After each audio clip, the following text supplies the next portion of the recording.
Hi, this is Noah from screenprintexchange.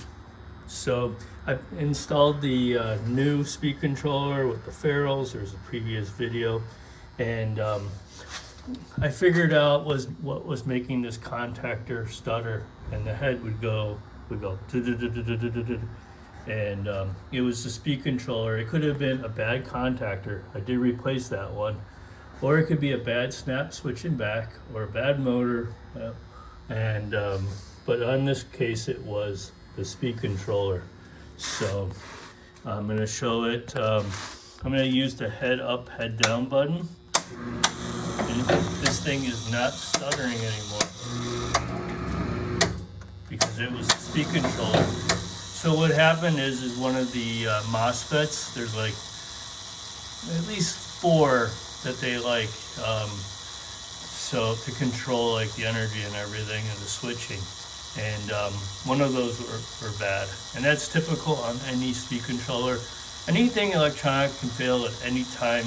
It just doesn't wear out, it just pops and it's done, some surge or whatever. So we're going to cycle this press. I do not have air to the machine, but we're going to put it on auto cycle. And I have to do a lot more stuff to this press.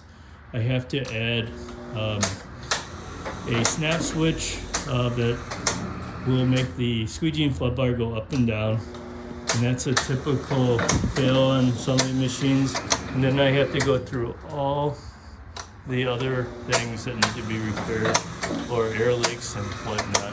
So it's kind of fun to figure out all this stuff, and so that's it.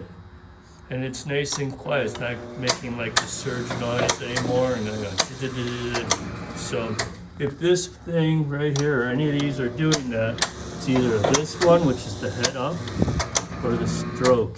So I already did in a previous video the stroke gearbox, which was completely ruined, so you should check that out. I will do in the future I will do more videos on this press, because many of the parts will be new before I sell this.